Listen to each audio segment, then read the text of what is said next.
여러분, 4부로 돌아왔습니다.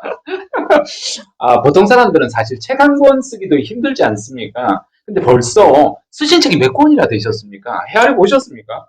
20권이라고 네이버에서 알려주시더라고요. 네이버님이 알려주셨군요. 도대체 살아온 시간이 얼만데, 첫 번째 책부터 쓰기 시작해서 지금까지, 그러면 1년에 한 권 쓰신 겁니까? 예, 그 정도 된 것 같아요. 평균. 네. 어떻게 이렇게 빠른 시간 이내에 책을 쓰실 수 있는지요? 집필 노하우도 좀 알려주시면 고맙겠습니다. 좋은 방법 중에 하나를 오늘 알려드리도록 하겠습니다. 우선은 이제 우리가 책을 읽고 또 그리고 글을 쓰는데 많은 사람들이 이 글을 쓰려고 하는 사람들의 문제점 중에 하나가 뭐냐면 책을 안 읽고 글을 쓰려고 해요. 제가 그런 경우 많습니다. 그래서 제가 그 글쓰기 코칭을 하면서 느꼈던 거는 뭐냐면 내가 필력이 생기려면 독습이 돼야 돼, 독습. 독습이라는 게 뭐냐면 읽는 힘이 있어야지, 그리고 습관화돼야지 그것들이 읽는 힘이 있거든요. 근데 우리가 유튜브만 보면 뭐가 문제가 되냐면 이 유튜브에서 소리 얘기해주고 말만 하다 보니까 내가 읽는 힘이 이게 약해져요.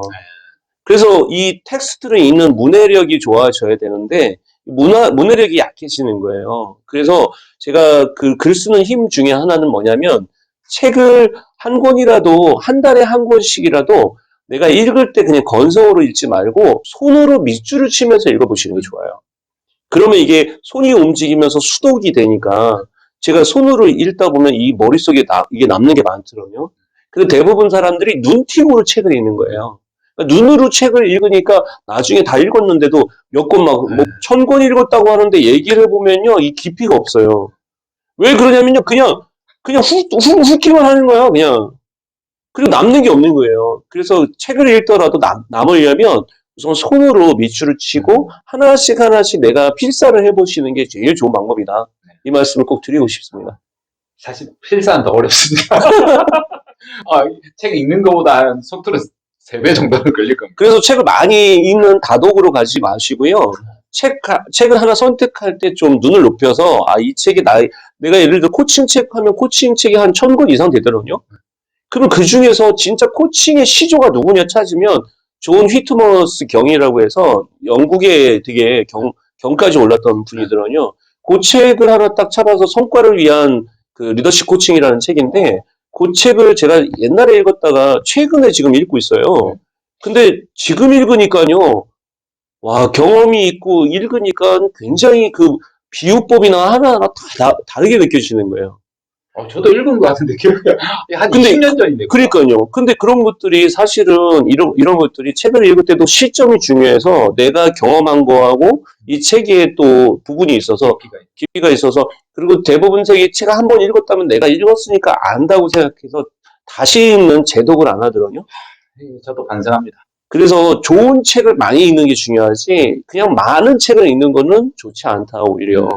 그래서 그런 것들을 책을 하나 잡더라도 좋은 책을 선정할 수 있는 안목을 갖고 선정하신 다음에 그 책을 조금 손으로 내가 이렇게 다 필사할 필요는 없고 아까 얘기했듯이 내 마음에 울림을 줬던 부분들을 좀 밑줄을 쳐가면서 이렇게 그 다음에 읽으면 훨씬 거기 그 선생님이 얘기하셨던 것 중에 하나가 뭐냐면 우리가 잘못하면 이게 사수라고 해서 그 활을 담겨가지고 했던 사람을 우리가 어떻게 보면 나무라는데 사실 그 사람을 나무래봤자 결과가 달라지지 않는다. 오히려 비난하고 비판해봤자 코칭으로서 효과는 떨어진다는 것이죠. 오히려 그들이 갖고 있는 그 부분들을 얼마큼 내가 이렇게 해가지고 왼쪽으로 12cm 옮길 수 있을까를 그 사람에게 알려주고 자기가 그거를 계속 조정해 나갈 수 있도록 셀프 코칭을 할 수 있도록 해주는 게 좋다. 그거를 이제 어떻게 보면 사수에 비유해가지고 설명을 하시는데 그런 것들이 되게 와닿더라고요 보니까. 그래서 그런 것들을 밑줄을 치면서 읽으면 나중에 내가 머릿속에 그 노트를 봐야지만 기억나는 게 아니라 내 머릿속에 이 그림이 나와 있더라고요. 그래서 반드시 저는 밑줄을 치면서 좀 읽어보시기를 좀 권해드리겠습니다. 밑줄 여러분 치시면서 또 좋은 문장은 필사를 하시고요. 글쓰기 요령을 알려달라 이렇게 하면 사실은 굉장히 광범위한 거거든요. 하나의 책 한 권으로도 모자라고 강의 한 시간으로도 모자랄 것 같은데요. 그래도 한번 저는 개인적으로 궁금한 거 한번 여쭤보고 싶습니다. 글쓰기 요령 중에 요즘 가장 어려운 것 중에 하나가 제목 잡기입니다. 어떻게 하면 제목을 좀 먼저 잘 잡을 수 있는지 하고 그 다음도 한번 여쭤보도록 하겠습니다. 제목을 잡는 것도 유튜브도 제목을 잡을 때 많은 사람들이 유튜브 제목하고 블로그 제목하고 비슷하게 잡으면 유튜브는 잘 안 돼요. 그래서 그거를 우리가 이제 맥루한이라는 사람이 매체별로 다르다고 했잖아요. 네. 매체별로 접근하시는 게 좋아요. 글쓰기도 내가 책에서 쓸 때 책 제목을 정하는 건지, 아니면 칼럼을 쓸 때 칼럼 제목을 정하는 건지, 아니면 유튜브의 제목을 정하는 건지, 아니면 내가 블로그의 제목을 정하는 건지 다르게 접근하라. 그리고 그 매체가 있으면 제가 이제 사보에다가도 컬럼을 쓰다 보니까 사보에 이제 컬럼을 의뢰하면 뭐 이게 30만 원이다. 30만 원 정도 쓰고 A4 용지 한 장 반 정도 쓰게 되더라고요. 그러면 그걸 쓸 때 제가 꼭 물어보는 게 뭐냐면 이게 어디에 어느 위치에 들어가느냐를 꼭 물어봐요. 그 왜 물어보냐면 실제 앞에 어떤 얘기가 있고 이 매체가 어떤 매체인지에 따라서 사실은 내가 전달하는 톤이나 전달하는 컨텐츠가 달라질 수 있더라고요. 근데 만일 우리가 강의할 때도 똑같잖아요. 강의할 때도 내 앞에 어떤 강의가 있었고 내 뒤에 어떤 강의가 있는 맥락을 우리가 알면서 강의를 해야 되는데 그냥 뭐 2시간이요? 그럼 2시간 강의하게 되면 앞에 있는 사람하고 중복되고요. 뒤에 있는 사람하고 또 중복돼 버려요. 그러면 내 시간을 제대로 어떻게 보면 소화가 나는 잘했다고 해도 강의 평가는 나쁘게 나올 수 있습니다. 그래서 반드시 내가 어느 위치에서 어떤 톤으로 써야 될지를 먼저 생각해 보시는 것. 그러니까 글을 쓴다는 것은 내가 쓰는 것이 아니고 중요한 거는 그걸 읽는 사람이 어떻게 읽을 건지를 먼저 판단하면 그리고 입장을 바꿔놓고 생각하면 훨씬 더 좋은 것 같아요. 그래서 저는 이제 글을 쓸 때 내 입장을 좀 나의 에고를 좀 내려놓는 게 제일 중요하다. 그래서 오히려 내 입장을 쓰다 보면 내가 이게 잘못 쓸 수가 있으니까 오히려 이 글이 어떤 위치에서 어떤 걸 요구하는구나 그 요구 조건을 좀 생각해 보고 그 안에서 내가 쓴다면 어떤 방식으로 써야 되겠구나 그때부터 보면 오히려 포커싱이 되니까 글이 금방 나오게 되더라고요. 근데 이제 그런 것들이 없이 그냥 너무 프리하게 글을 쓰게 되면 이 조건들이 없으니까 오히려 광범위한 그 부분들이 나오는 것 같아요. 그래서 조건을 좀 찾아봐가지고 내 글이 어느 위치에 실릴 것인가를 좀 생각해 보고요. 그리고 내가 뭐 노트에다 쓴다, 뭐 일기 쓴다 그러면 자유롭게 쓸 수 있겠죠. 에세이 같은 경우도 우리가 실수하는 게 뭐 그냥 붓 가는 대로 쓰면 된다. 말은 그렇게 하지만 사실 붓 가는 대로 쓰면요, 그 에세이가 아니더라고요. 에세이라는 것도 여러 가지 형식들이 있어요. 그래서 그 형식이 우리가 경수필이라고도 하고 중수필이라고도 하는데 경수필이라는 것은 좀 심정 잡기 같은 식으로 자기의 이제 이야기들을 좀 사생활한 이야기를 하는 거고 중수필은 철학적인 부분들을 좀 얘기하는 것처럼 약간의 이제 그 자기가 어느 톤으로 갈 거냐를 좀 정해 볼 필요가 있더라고요. 무게를 넣어서 여기는 좀 철학적으로 가는 게 좋겠다. 아니면 나는 어떤 잡기식으로 해서 좀 그렇게 쓰겠다 그러면 그건 또 가볍게 터치할 수도 있는 거니까 어떤 방식으로 쓸 건지를 좀 우리가 형식을 정하면 내용을 정하기가 쉬워요. 근데 반대로 내용만 정하다 보면 나중에 형식이 잘 안 맞기 때문에 먼저 형식을 정하라는 걸 말씀드려요. 그리고 보고서 쓸 때도 마찬가지입니다. 책을 쓸 때도 마찬가지고 내가 어떤 책을 쓸 거냐를 먼저 생각해 보면 그런 책이 기존에 나와 있는지 모델북이라고 보통 표현하는데 모델북 같은 경우를 찾아보고 이런 책이 나왔는데 내가 쓸 책은 이 책하고 뭐가 차별화되는지 차별화가 되지 않으면 시장에서 존재할 가치가 없기 때문에 그런 차별화를 우리가 생각해 보면서 쓰게 되면 글이 훨씬 더 잘 나오더라고요. 근데 그런 부분들이 없이 그냥 자기 얘기만 하다 보면 나중에 이거를 다시 맞추려고 하면 너무 시간이 많이 걸립니다. 좋습니다. 안 그래도 지금 다음 또 답변으로 바로 넘어가시려나 말려나 이렇게 간당간당했었는데 중간에 자연스럽게 주제하고 형식을 이렇게 말씀해 주셨고 말씀처럼 이제 내용에 대한 질문을 한번 드려보려고 합니다. 앞에서 이제 글감을 수집하는 방법을 몇 가지 말씀하시긴 하셨지만 글감을 어디서 모으는지와 더불어서 이 글감을 모아도 뼈대를 이제 만들어야 되잖아요. 제대로 된 요리를 하기 위한 뼈대 만드는 방법 이런 것들까지 한번 말씀해 주시면 고맙겠습니다. 저도 유튜브에도 많이 찾아봤어요. 글쓰기 관련된 책들을 보면 그 패턴들이 많이 정해져 있고 유튜브에서도 보면 교수님들이 많이 이렇게 글쓰기 관련된 부분들을 이야기하셨더라고요. 근데 실제 그분들이 어떻게 보면 어떤 글들을 썼는지는 다 문학적 글쓰기라는 게 있고 또 비즈니스 글쓰기라는 게 있으니까 내가 필요한 글이 어떤 글이냐에 따라서 달라질 것 같아요. 그래서 우선 그 글을 어떤 식으로 쓰냐, 내용적인 측면에서 쓰실 때 내가 갖고 있는 형식이 어떤 글인지를 먼저 좀 생각해 보고 그 다음에 그릇을 생각하면 내가 양을 좀 만들기가 쉽더라고요. 그래서 우선 내가 몇 페이지 써야 되는지를 먼저 정해놓고 쓰시는 게 좋아요.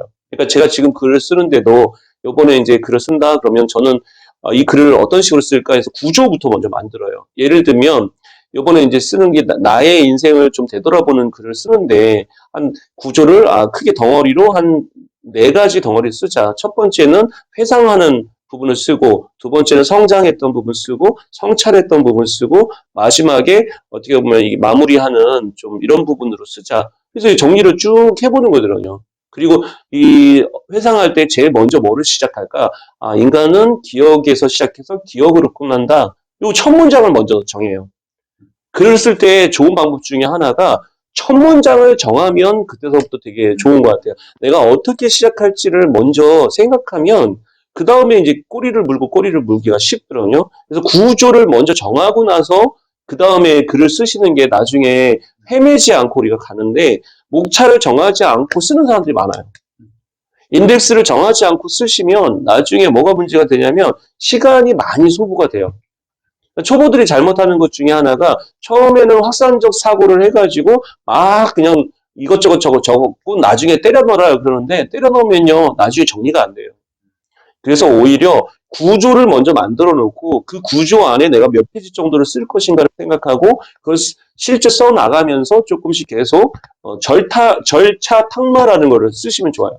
절차 탁마라는 게 뭐냐면 절이라는 게 기본적으로 이걸 끊어내는 거니까 문장을 좀 길게 쓰는 것보다 저는 한 줄 반이라는 게 중요하다고 봐요. 그러니까 A4 용지로 여러분들 이렇게 한글 워드로 치면 한 줄 반 정도 되면 무조건 끊으세요. 보통 3줄, 4줄 쓰는 사람도 있더군요. 문장이 되게 만연체가 돼버려요.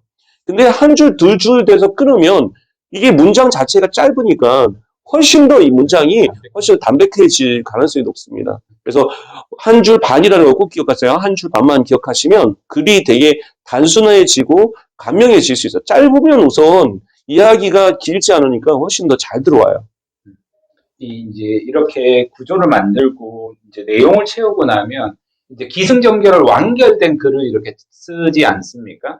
저는 이제 이런 다이어리에 쓰거나 일기장에다 썼다가 그걸 또 SNS로나 뭐 블로그에 먼저 올리기도 하고 요즘은 좀 잘 안 올리기도 하더라고요. 책 쓰다 보니까 나중에 쓴 걸 올리기도 하는데요. 완전히 이제 완성도를 높일 때 마지막 작업은 어떻게 하시는지 그것도 궁금합니다. 그러니까 크게 3가지 작업을 하시는 게 좋은데 첫 번째 이제 아이디어 차원에서 하느냐 아니면 제목이 정하고 어느 정도 이제 가느냐에 다른데 저는 이제 아이디어 차원에서는 이렇게 그 보통 기자분들이 많이 쓰시는 거거든요. 이거는 이제 그때 이제 생각날 때마다 손으로 정리를 해보는 거예요. 손으로 이렇게 막 정리를 해서 낙서식으로 하는 방식이에요. 이거는 그러니까 아예 선이 없는 걸로 해서 그냥 낙서하는 방식으로 좋습니다. 이게 물론 우리가 이제 뭐 이렇게 핸드폰에다가도 이렇게 뭐 에버노트나 뭐 이런 걸 가지고 쓸 수 있는데 그런 것들을 쓰게 되면 그거는 뭐가 되냐면 확산적인 것보다는 좀 수렴하는 데 도움이 돼요. 근데 내 생각들을 확산할 때는 제일 좋은 게 내 손이 이렇게 움직이는 게 제일 확산이 되더라고요. 그럴 때 좋은 방법은 이렇게 메모장에다가 쓰시는 방법을 권해드려요. 확산하실 때. 이거는 아이디어를 좀 찾고 아이디어를 만들 때 쓰는 방식이에요. 이게 이제 좀, 이 작업이 끝났다. 그러면 이제 본격적으로 집필을 할 때 좋은 방법 중에 하나가 저는 이제 노트를 이제 줄친 거를 하셔서 이렇게 이름을 붙여요. 요거는 뭐 로마드 클럽에서 이렇게 내가 쓰는 글이다. 그러면 글을 쓰고 그때서부터 뭐 이렇게 그냥 적어보는 거예요. 여기다 먼저 적은 다음 요걸 이렇게 목차를 정했잖아요. 지금 아까 말씀하셨던 목차를 정했잖아요. 회상, 성장, 그다음에 성찰, 사랑이라고 이렇게 목차를 정해요. 그리고 이 목차를 내가 정한 거를 가지고 예스24에 봐서 비슷한 책들이 있거나 비슷한 부분이 있는지를 보고 내 거하고 보면서 내가 뭐가 좀 잘못됐는지를 비교 학습을 해보시는 게 좋아요. 근데 먼저 이게 잘못되는 방식들이 어떤 거냐면 자기 걸 안 써보고 그걸 갖다 붙이면 컨트롤 C, 컨트롤 V가 돼요. 그거는 그거는 자기 생각이 없으니까 나중에도 자꾸 흔들리더라고요. 네. 그래서 먼저 자기 거를 먼저 쓴 다음에 내 걸 쓴 다음에 그 다음에 비교를 해보면 훨씬 더 비교가 되니까 네. 거기서 좀 되고 그리고 뭐든지 이제 책을 쓸 때도 제일 중요한 게 샘플 원고라는 걸 쓰죠. 샘플 원고라는 게 이제 한 꼭지를 써보는 거예요. 내가 그래서 한 꼭지를 뭘 써볼까? 그래서 뭐 예를 들어서 제가 이렇게 첫 기억에 실타래를 품어낸다. 그래서 제 첫 기억을 좀 이렇게 A4 용지 한 장 반 정도로 써본 거거든요. 먼저 손으로 이렇게 써봤어요. 손으로. 그리고 손을 쓴 다음에 그거를 좋은 방법이 타이핑을 쳐요. 타이핑을 치면서 이게 안 맞았네라는 걸 자기가 편집을 할 수가 있습니다. 근데 대부분 사람들이 제가 주변의 사람들을 보면요. 노트에다가 안 하고 다 컴퓨터에다가 하세요. 근데 컴퓨터에다 하다 보니까 자기가 자유롭게 머릿속으로 이렇게 확산을 안 된 상황에서 컴퓨터를 하니 이게 생각이 자꾸 멈추는 거예요. 근데 종이에다가 쓰면 그런 것들을 어떻게 보면 벗어날 수가 있어요. 그래서 종이로 쓴 다음에 컴퓨터로 정리를 하면 훨씬 더 이게 잘 정리가 된다는 말씀 꼭 드릴게요. 네, 맞습니다.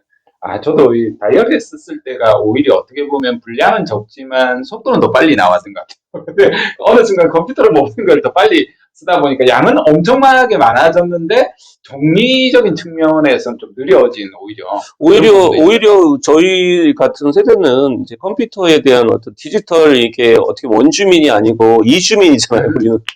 우리 이주민이니까 이주민이니까 될 수 있으면 손으로 이렇게 정리한 다음에 나중에 컴퓨터를 치면 훨씬 더 빠르더라고요. 저는. 그거는 사람들에 따라서 또 다를 거예요. 제가 쓰는 방법을 좀 말씀드린 겁니다. 예. 네, 하셨습니다. 그렇게 되고 나면 이게 이제 한 권의 책으로 나와야 되잖아요.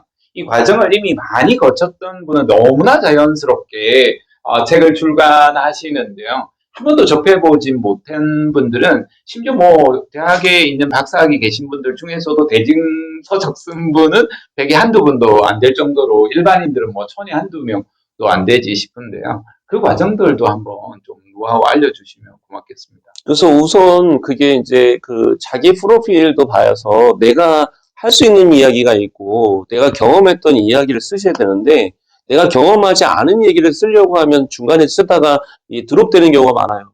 왜 그러면 내가 안목지가 없으니까 책이라는 게 의미가 있으려면 그 지혜가 있을 정도로 본인이 좀 경험해봤던 분야로 하시는 게 좋다. 경험이 아예 없으면 그거는 전무한 쪽은 안 하시는 게 좋고 경험이 있는 쪽에서 자기가 쓰는데 쓸 때 좋은 방법 중에 하나가 아까처럼 이게 손으로 적은 다음에 타이핑을 치시잖아요. 타이핑을 치시면서 분량이 150페이지나 200페이지 정도를 그냥 쭉 써보세요. 그냥. 그게 제일 중요합니다. 그래서 목차대로 이게 좀 맞춰가지고 쭉 써보세요. 그래서 한 200페이지가 정도 나왔다. 그러면 200페이지를 나오면 이거를 복사집에 가서 이걸 프린트 해가지고 링제본을 해달라고 해요. 링제본으로. 링제본으로 하면 프린트가 되더라고요. 그러면 프린트를 들고 다니면서 그 다음서부터 이거를 좀 내가 독자라고 생각하고 이제 이거 쓴 거는 내가 어떻게 보면 러프하게 초고를 쓴 거니까 그거를 진짜 이거는 필요 없을 것 같다. 너무 많이 알려진 거다 그러면 동그라미 쳐서 없애버리고 이런 식으로 쭉 하고 다니는 게 좋아. 왜 그러냐면 처음에 이걸 작성해 놓고 나서 이거를 퇴고하기가 어렵더군요. 왜냐면 다들 바쁘시잖아요. 회사 다니는 사람은 회사 다들 바쁘고 뭐 이제 교수님들은 또 준비해야 되고 바쁘고 저도 마찬가지로 이제 이렇게 뭐 원고 준비하고 뭐 이제 교환 준비하다 보면 시간 너무 빠듯하더군요. 근데도 그게 가능한 게 뭐냐면 이렇게 좀 이 프린트를 해가지고 들고 다니면 꼭 보게 돼요. 이렇게. 그렇죠. 근데 이제 컴퓨터에다가 집어넣고 그걸 열고 보려면 지하철에서도 그 사실을 열고 보기가 어렵더라고요. 대부분 사람은 누가 컴퓨터 열고 그거 보는 사람 몇 명이나 돼요. 그렇죠? 그러니까 대부분 내가 종이로 들고 다니는 거는 보기가 편하니까 네. 종이로 반드시 프린트를 하고 들고 가면 그 원고를 퇴고할 수 있는 시간을 반드시 확보한다. 그러면 퇴고를 하게 되면 이 문장이 좋아지니까 대부분 사람들이 읽어보고 되게 좋네요. 근데 만일에 그 과정이 없이 그냥 내 나름대로 그냥 모니터로만 보면요. 이 맞춤법도 많이 틀리고요. 내용이 되게 엉성해져요. 그래서 그거를 조금 퇴고하는데 객관적으로 하기에는 프린팅을 하는 것이 제일 좋다. 말씀드립니다. 요즘은 책을 저도 쓰는 게 많이 의욕도 많이 떨어지고 역량도 떨어지기도 하고 그런 것도 있고 뭐 정말 많이 나올 것 같은 책이 안 나가니까 의욕이 많이 떨어진 그런 부분도 있는데요. 아마 그것이 이제 텍스트 시대에서 영상 시대로 넘어가다 보니까 실제로 이제 책을 읽는 독자들이 많이 줄어들게 되지 않았나 이런 생각이 듭니다. 그래서 책을 하나의 굿즈로까지 이제 보게 된 이런 상황에서 어떻게 하면 책이 좀 더 많이 나가도록 할 수 있을까? 책의 탄생에서부터 마지막까지 제가 한번 감히 여쭤봅니다. 지금은 이제 어떻게 보면 우리가 잘못하는 게 있는데 저자가 내가 이런 얘기를 하니까 이걸 들어라라는 마인드였어요. 근데 이제 저자 마인드로는 이제 안 된다.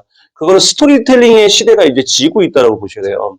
스토리텔링이라는 것은 스토리를 텔링하는 거니까 화자가 중요한 관점이거든요. 이제는 메타버스의 시대에서는 스토리 리빙의 시대다. 스토리 리빙이라는 것은 뭐냐면 바로 스토리 안에 그들이 살 수 있도록 유튜브가 되는 것도 사실은 뭐냐면 그들이 와서 여기서 살아갈 수 있도록 하게 되더라고요. 그러니까 내가 그냥 유튜브를 하고 그냥 빠지면 그 유튜브는 별로 안 돼요. 그냥 거기서 이제 뭐 실시간으로 해가지고 또 거기서 질문할 수 있고 서로 그 사람의 진 면목을 알게 되더라고요. 사람들 저분이 저런 면에서 저기 대단한 분이었구나라는 걸 알게 되는 거거든요. 우리가 직접 만났을 때 그 저자의 그 아우라를 알게 되잖아요. 그런 것처럼 옛날에는 우리가 직접 만날 수가 없었는데 뭐에서 보냐면 라이브에서 볼 수가 있잖아요. 유튜브 잘 된 사람들을 보면 라이브를 켜가지고 라이브에서 그 진면모를 보여줘요. 그리고 그런 또 영상이 안 올리기도 해요, 일부러. 왜 안 올리냐면 바로 거기서 살아갈 수 있도록 하는 거죠. 네, 네. 그래서 우리가 사실은 지금 스토리텔링으로 책을 쓰시면 안 되고 이제는 책을 쓰더라도 스토리 리빙이 돼서 제가 이제 그 채용 트렌드 2021에서 사람들에게 추천사를 진짜 페이스북에 계신 분도 한 100명 정도 받은 것 같아요. 그때 이제 한 사람 한 줄 한 줄 다 받아가지고 책에다 다 실었더라고요. 근데 나중에 보면요, 그분들이 자기가 자기 거 실렸다고 또 페이스북에도 올려주고, 뭐 유튜브도 올려주고, 뭐도 올려주고. 그러니까 사실은 그게 다 뭐가 된 겁니까? 바로 홍보도 되고 같이 또 살아가는 이야기가 된 거죠. 그거 올리느냐 안 올리냐 그게 뭐 중요합니까 사실? 근데 그게 그냥 소소한 이야기거리가 되는 거예요. 그러니까 그런 것들이 그냥 옛날에는 그냥 나는 내가 좀 정리해서 뭔가 콘텐츠를 던져주면 된다. 스토리텔링 시대였는데 이제는 스토리 리빙의 시대다. 스토리랑 함께 살아가는 거예요. 거기서. 그러니까 거기는 좋은 점도 있을 거고 나쁜 점도 있을 거고 같이 그 안에서 뛰어노는 거죠. 스토리 리딩이 아니라 스토리 리빙이라고. 네, 리빙. 살아가는 거. 같이 살아가는 거죠. 리빙. 그렇구나. 여기에서도 저도 좀 반성이 좀 들었는데요. 저도 유튜브도 그렇고, 책도 그렇고, 제가 하고 싶은 이야기만 주로 많이 하는데요. 그러니까 독자분들이, 시청자분들이 들어와서 놀 수 있는 놀이터를 만드는 것이 중요하다. 이렇게 말씀해서 제가 별표 이렇게 체크를 했습니다. 어차피 유튜브도 이야기가 나왔으니까요. 그래서 언뜻 드는 생각이, 요즘은 텍스트에서 영상이 더 중요해진 시대긴 한데요. 윤코치님은 그 유튜브 속에서 텍스트 글쓰기 영상을 주로 집중적으로 많이 올리시면 훨씬 더 또 색다른 남들이 못하는 그런 공간이 되지 않을까 싶기도 합니다. 그래서 유튜브 채널도 소개 좀 한번 해주시면 감사하겠습니다. 또 책 쓰기 배우고 싶어 하시거나 윤코치님한테 코칭 배우고 싶은 분들한테 도움이 되겠습니다. 제가 이제 윤영돈 코치라는 채널을 지금 운영하고 있고요. 그래서 윤코치라고 치면 여러 사람이 뜨니까 그렇게 찾으시면 안 되고 윤영돈 코치라고 쳐야지 제 채널로 들어갈 수 있습니다. 여기에 제가 이제 책 쓰기 제목과 관련된 거 어떻게 쓰는지 그런 부분들을 올렸는데 조회수가 굉장히 높게 나오더라고요. 그래서 지금 그 부분도 제가 좀 많이 이제 좀 올리려고 저도 노력하고 있고요. 또 많은 분들이 또 댓글로 또 알려주시면 제가 이런 부분들 또 알려드리도록 하겠습니다. 네. 윤코치님은 어떤 포부와 계획을 또 가지고 계신지도 궁금합니다. 지금까지 열심히 또 많은 분들 읽어오셨지만 본인의 또 포부와 꿈 어떻게 되시나요? 지금 이제 제가 이제 본격적으로 그 커리어 코칭을 관련된 부분들을 본격적으로 이제 진행을 많이 이제 하려고 해요. 그러니까 그게 이제 제가 갖고 있었던 부분들이 이제 커리어 코칭 관련된 부분들을 이제 민간 자격증은 저희가 이제 발행하고 있는데 그런 부분들은 이제 한국 코치 협회하고의 인증 프로그램까지 같이 연결해가지고, 그러니까 오히려 오시는 분들에게 민간 자격증도 받지만 거기서 또 다른 자격도 같이 이렇게 받을 수 있도록 해주면 훨씬 더 어떻게 보면 일거양득이 생기니까 훨씬 더 좋을 것 같아요. 그래서 그분들을 위해서 그렇게 해줄 것 같고, 올해가 제가 이제 만든 그 보나트 카드라는 카드가 10주년이 됐어요. 오, 벌써. 예, 예. 그래서 6월 달에 저희가 컨퍼런스를 지금 할 예정인데, 우리 또 교수님도 또 제가 좀 섭외를 해서 저희가 이제, 그게 이제 뭐 유튜브가 아니든 뭐 이제 줌이 됐든 화상으로 하든 어떤 방식이든 지금 요 이제 기념으로 좀 할 생각을 갖고 있습니다. 그 카드도 벌써 지금 만든 게 한 10개 정도 만든 것 같고요. 그래서 그걸 10년 동안 정말 많은 것들을 했었어요. 이렇게 했는데, 그게 이제 뭐 책으로도 만들고, 뭐 카드로도 만들고, 교육 프로그램도 하면서 다양하게 해왔던 것들을 좀 잘 정리해서 홈페이지도 이번에 좀 업그레이드를 좀 지금 시키고 있고요. 그래서 제가 하는 일들을 좀 이렇게 잘 정리해보는 시간을 올해는 좀 갖고 싶어서 제에 대한 인생도 한번 잘 글로 적어보고, 그리고 좀 올해는 제가 그 아이들이 지금 고3이고 그 다음에 중3이다 보니까 제가 뭔가 벌리는 것보다는 올해는 주로 아이들의 이제 신부름도 많이 하고 집중하고 또 1년 동안은 좀 봉사를 좀 많이 해야 되겠다라는 생각을 갖고 있어서요. 그래서 그런 부분들을 좀 할 예정입니다. 아, 좋은 아빠의 모습 반성하고 있습니다. 아, 저는 다 키워서 했고요. 마지막으로 혹시 꼭 못다 했던 이야기나 하고 싶은 이야기가 있다면 마무리, 이것을 끝까지 하신 분이에게 또 따뜻한 위로가 될 것 같습니다. 그래서 우리가 보통 끝을 보고 가지 않는 것 같아요. 근데 이제 커리어 코칭에서도 제일 중요한 게 당신은 어떤 사람으로 기억되고 싶은가. 그래서 내가 죽을 때에 어떤 모습이었으면 좋을까를 지금 좀 생각해보면서 살면 훨씬 더 후회 없는 삶이 될 것 같아요. 저는 지금 살아가는 거 정말 행복하고 제가 하는 일을 선택해서 여기까지 온 것도 너무 좋고요. 그리고 제가 살아가면서 제가 책임져야 될 부분이 뭔가 이런 부분들도 좀 많이 생각해보고 반성하고 있어서 아마 올해도 여러분들에게도 꼭 하나 질문을 해보셔야 될 게 나는 어떤 사람으로 기억되기를 원하는가 이 부분을 한번 좀 질문해 보시고 거기에 맞게 내 삶을 또 재편해 보시면 아마 좋은 성장이 되지 않을까라는 생각이 듭니다. 오늘 저도 많은 내용 깨달음 항상 제가 더 많이 얻는 것 같습니다. 여러분, 내가 어떤 존재인가 아까 말씀한 doing이 아니라 존재가 되어라. 내 존재가 어떤 존재인지 의미 있는 존재가 되어서 세상에 빛이 되시길 응원하겠습니다. 지금까지 커리어 코치 윤영돈 코치였습니다. 여러분 모두 안녕. 안녕. 네, 감사합니다. 감사합니다.